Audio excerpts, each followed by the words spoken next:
Bismillahirrohmanirrohim. Di Batavia, Snoek Hurgronje mendapatkan bantuan dari Sayyid Utsman bin Yahya bin Aqil al-Alawi, seorang ulama Arab dari Hadramaut, Yaman, yang lahir di Pekojan, Batavia. Sayyid Utsman merupakan mantan siswa mufti kepala Safrite Ahmad bin Zaini Dahlan di Mekah. Hubungan surat menyurat Snoek dan Sayyid Utsman terjadi mulai tahun 1886, saat Snoek masih berada di Leiden. Arnold Frolik dan Richard van Leeuwen menulis bahwa Sayyid Utsman direkomendasikan Snoek sebagai penasihat kehormatan untuk urusan Arab pada tahun 1891 dengan gaji 100 gulden per bulan. Kedudukannya sebagai penasihat tidak diumumkan kepada publik, untuk mencegah dianggap sebagai pendukung kepentingan Belanda. Dari Sayyid Utsman, otoritas Belanda mendapatkan dua manfaat sekaligus. Sayyid Utsman memberikan informasi berharga untuk diserap Snoek dalam laporan-laporan resminya, dan secara diam-diam, dalam kontak-kontaknya dengan penduduk pribumi, dia mencoba memperluas wewenang pemerintah kolonial. Von Koenigswald menyebut Sayyid Utsman sebagai orang yang sangat loyal terhadap Belanda. Salah satu wujud loyalitasnya, Sayyid Utsman menyusun teks doa untuk Ratu Belanda Wilhelmina yang berulang tahun ke-18. Doa ini harus dibaca di semua masjid di Hindia Belanda. Saat itu apa yang dilakukan Sayyid Utsman memicu polemik di kalangan Muslim Nusantara.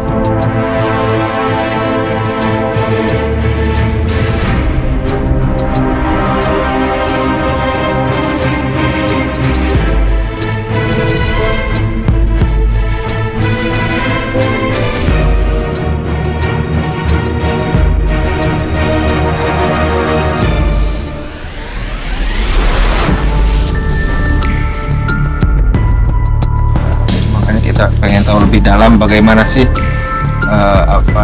peran daripada Habib Utsman itu dan kedekatannya bagaimana dengan Belanda gitu ya.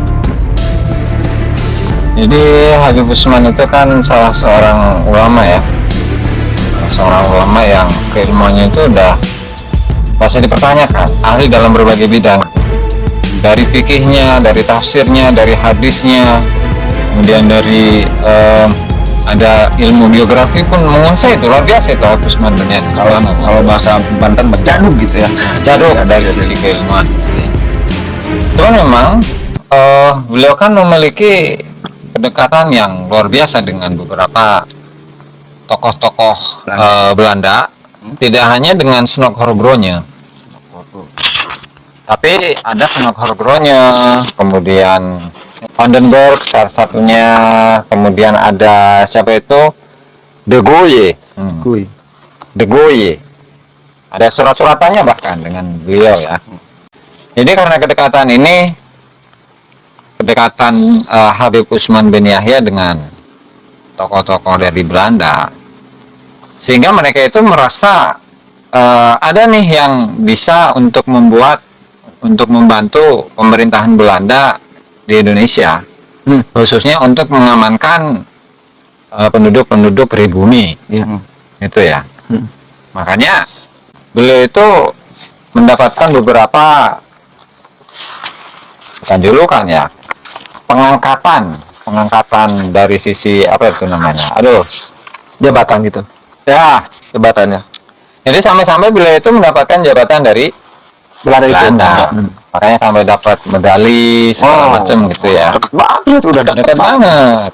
Makanya di sini di salah satu buku yang bisa ditelah ini, itu namanya nasihat-nasihat ke Christian Snoek Hurgronje semasa kepegawaiannya kepada pemerintah Hindia Belanda tahun 1889, 19 sampai 1936.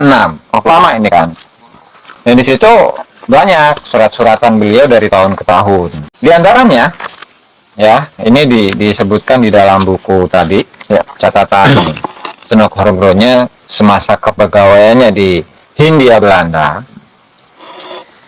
Sedikit mengatakan tentang Sayyid Utsman, Di sini dikatakan Sayyid Utsman bin Yahya adalah seorang ahli hukum yang berasal dari Hadramaut. Tokoh ini atas usul Snok Horgronyo tertanggal 20 Juli 1889. Beliau telah diangkat menjadi rekan tetapnya dengan gaji bulanan sebanyak 100 gulden. 2 tahun kemudian, berarti tahun 1891, telah diangkat, telah diberikan kepadanya sebutan penasehat honorer. Jadi ini jelas. Penasehat loh. Penasehat, namanya penasehat otomatis kan penyambung lidah katakan. Antara pemerintah Belanda dengan masyarakat Hindia Belanda atau pribumi, itu bahasanya. Sangat berperan ya. Sangat berperan itu. Nah, di sisi lain memang beliau itu ketika diminta oleh Snok Horgronyo untuk mendoakan kepada Ratu Wilhelmina yang saat itu umur 25 tahun. Nah, di sini memang ada datanya, ada juga. Nah, ini saya ambil dari biografi Sayyid Utsman bin Yahya yang ada di perpustakaan Leiden, Belanda ya. Ini saya screenshot di sini, Mas. Nah, bisa dibuka nanti di layar ya. Siap. Di sini. Nah, bisa dibuka. Dan pengen tahu nggak ini apa? Iya dong. Artinya, Kita bedah lah gitu. redaksinya gitu, Ya, supaya harus. kita tahu doanya itu apa sih, yang dari doa yang beliau bacakan itu sampai menjadi pro kontra di antara ulama-ulama saat itu. Gitu. Ini redaksinya, Allahumma ya latifal lutofa. Ya Allah, wahidat yang maha lembut dari segala yang lembut. Wa ya kanzad du'afa, wahidat yang menjadi gudangnya orang-orang yang lemah. Wa ya malikal ardi was sama, wahidat yang merajai bumi dan langit. Anta ta'lamu ma dhahara minna wa ma khafa, engkau mengetahui apa yang nampak dari kami dan apa yang samar dari kami. Allahumma kama latafta bina fi diyari hadhil mamlakati, ya Allah, sebagaimana engkau lembutkan, engkau bersikap lembut kepada kami di daerah-daerah kerajaan ini. Nah, berarti ketika Belanda itu menjajah Indonesia, beliau dari doa ini merasakan kelembutannya Dari kerajaan itu. dari kerajaan itu. Belanda Kelembutan itu. Allah dari kerajaan itu berarti kan. Iya. Nah, sehingga beliau merasa tenang dong. Iya, Ya, sangat kan? aman gitu. Berarti yang pembaca doa ini merasakan ketenangan. Oke. Gimana? Kok bisa? Haitsu la ahada yata'arradu alaina fi diyarina. Sekiranya tidak ada seorang pun yang mengganggu kami dalam urusan agama kami. Yaitu apa? Satu, min sholatina. Urusan sholat aman. Ya jelas dong. Ya. Ketika Belanda itu menjajah Indonesia, sholat bisa dilaksanakan. Masih bisa Betul. sholat. Wa zakatina, zakat sama. Masih. Wa sholatina, wa siyamina, dan puasa kami. Ya. Ini wa ma'asyina, kehidupan kami. Oke. Kalau untuk kehidupan kayaknya agak dipertanyakan gitu ya. Artinya jelas lah. Kalau di sebagai sampel di Banten, kalau memang Belanda itu di Banten itu tidak mengganggu kehidupan orang-orang yang ada di Banten, nggak mungkin dong ada pemberontakan segala macam. Iya dong. Iya kan? Iyalah. Nggak mungkin ada muncul peristiwa geger Cilegon 1888. Betul. Wa angkihatina, dalam urusan pernikahan kami nggak ada masalah. Ya memang nggak ada masalah. Nggak diganggu artinya ya. Iya, iya. Wa an'amta alaina, dan engkau telah wa an'amta Allahumma alaina, ya Allah, engkau telah menurunkan kenikmatan kepada kami, lutfan minka, sebagai bentuk kelembutanmu kepada kami. Ya. Bil aman, dengan rasa keamanan. Al mawjud, yang ada li azwajina, untuk istri-istri kami, untuk keluarganya ya. Wa ahalina, sanak famili, wa amwalina, dan harta-harta kami. Jadi hartanya itu aman. Oh iya dong. Kalau Jelas lah. beliau merasakan keamanan dari Aman. sisi harta. Oh, Aman, nggak mungkin penasihat honorer diganggu kok. waktu iya. Iya dong. Nah, hanya saja untuk di Banten atau secara umum lah di Indonesia ya. Di Indonesia secara umum, kalau kita baca karya-karya dari Bumi Manusia, kemudian Rumah Kaca, dan lain-lain, di situ kan beliau menggambarkan bagaimana Belanda itu menjajah Indonesia. Betul. Jadi biasanya, Hmm. kalau misalkan Gusti Hmm. itu punya tanah, Hmm. nah saat itu waktu paceklik, ya otomatis namanya paceklik, keadaan ekonomi perekonomian nggak lancar kan. Terganggu ya. Betul. Nah, kemudian Gusti ini meminjam dana dari apa? Dari perbankan milik Belanda. Misalkan 1 juta gitu kalau sekarang ya. Dan dalam waktu tertentu yang sudah ditentukan, Tempo gitu. dalam tempo yang sudah ditentukan, itu nggak bisa kembaliin. Nah, itu nanti Belanda, ya kan, akan melipat gandakan utang yang diambil oleh Gusti dengan tempo tertentu. Setelah tempo itu lewat, nggak bisa bayar, secara otomatis lahan milik Gusti ini akan dirampas oleh Belanda. Itu kalau pribumi dengan kondisi masyarakat saat itu. Itu mah penjajahan lah. Sangat. Sangat. Namanya juga penjajah, gitu kan. Kemudian wayassartalana as-sa'ya fi asbabi ma'isyatina, dan engkau telah mudahkan kepada kami untuk upaya dalam mencari sebab-sebab penghidupan. Ya, namanya orang Indonesia, masyarakat Indonesia saat itu saat dijajah Belanda itu dalam keadaan miskin. Tuh. Sementara untuk mencari sesuap nasi nggak mudah. Tuh. Itu kondisi yang ada di masyarakat ya. Iya. Kalau beliau mungkin beda. Gitu ya. Kemudian waja'al talwasitata wasabab fi hadhihi ni'am laka minka lana minka huwa ma qaddarta min dhabti daulati al-Hulanda al-bilada bil amani wal insaf. Dan engkau telah menjadikan perantara dan sebab dalam kenikmatan-kenikmatan ini bagi kami dari engkau, itu adalah yang engkau atur dalam kerapihan aturan struktur negara Belanda ke seluruh daerah-daerah dengan aman dan dengan moderat. Ma'mura'atiha mimma ra'athu min amri dinina.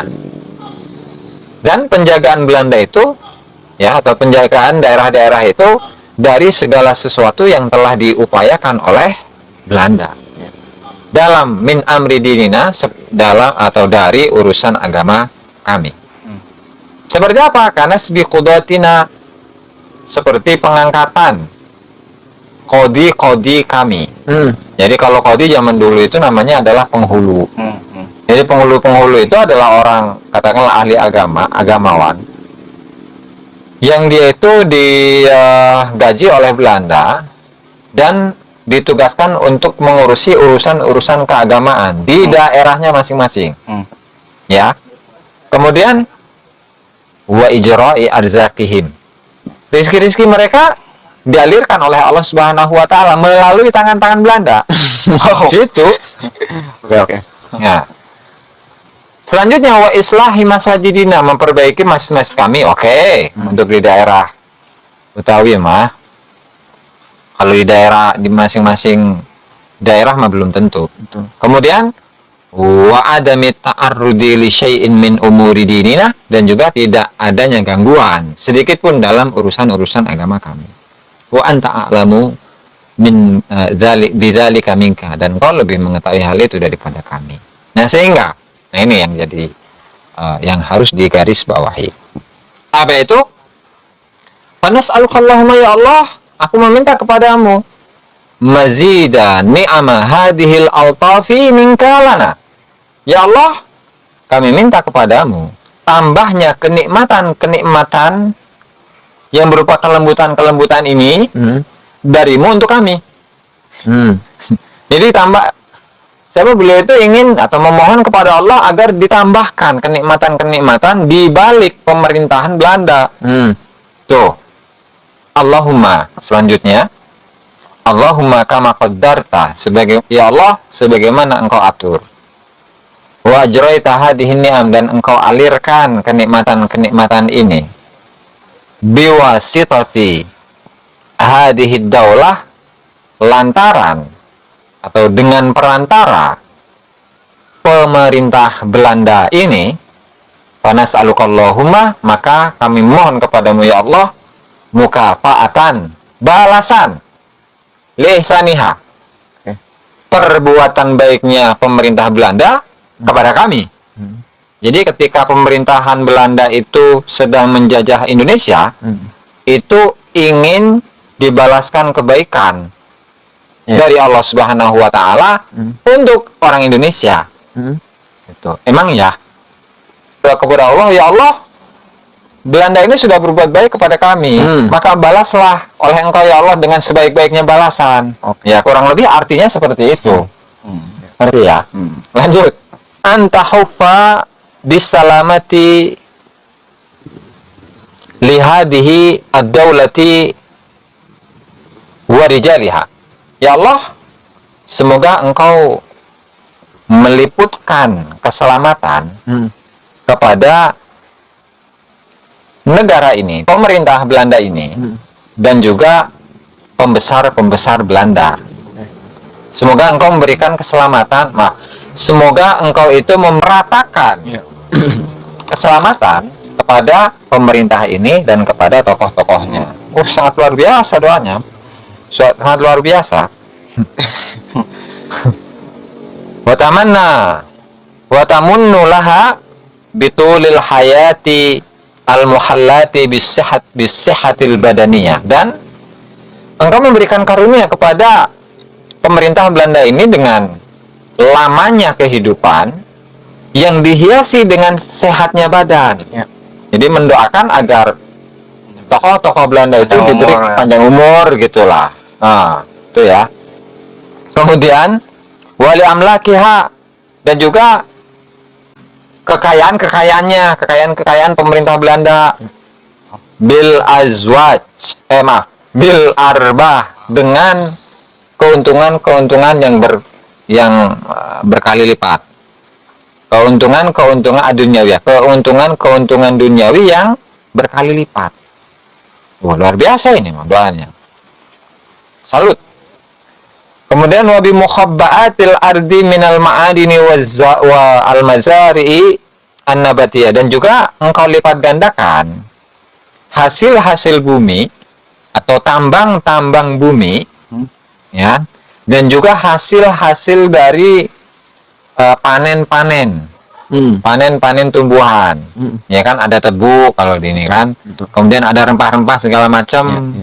Beliau berdoa untuk kepada Allah Subhanahu wa taala agar melipat gandakan keuntungan Belanda. Itu luar biasa ini mah.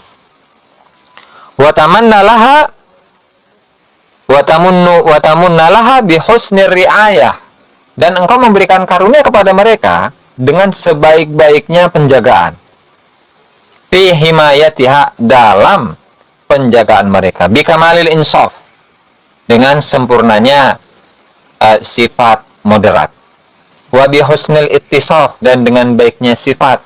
Bima huwa mahbubun indaka ya waliyal hidayah, dengan sesuatu yang engkau cintai. Wahai zat yang menurunkan hidayah atau pemilik hidayah. Hatta yatlu'a, sehingga muncul kaukabu malikiha mudian bainal anam, sehingga muncul bintang raja dari Belanda ini dalam keadaan bersinar di antara manusia. Mus'idan li amlakiha bil khasbi wan nidam, memberikan kebahagiaan kepada atau untuk harta-harta mereka dengan kemakmuran dan kesuburan. Ya.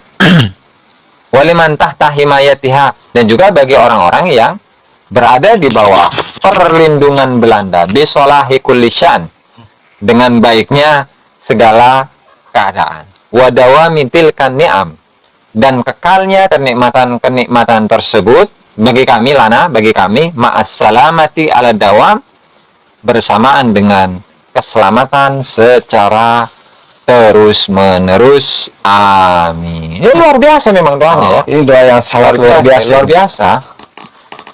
Nah, uniknya apa ya? Ini tuh datanya benar-benar data ya. Bener ini original banget. Original. Nah, ini masih bahasa Inggris. Nah, ini bahasa Inggris. Coba artikan ini. Saya nggak ngerti bahasa Inggris. Malah dari tadi ngomong mulu deh. Arab Inggris. Saya nggak ngerti. Ini redaksi asli ya. Sangat asli. Redaksi asli dari Syed Utsman bin Yahya, Habib Utsman bin Yahya, ketika beliau itu diminta berdoa di hadapan Ratu Wilhelmina.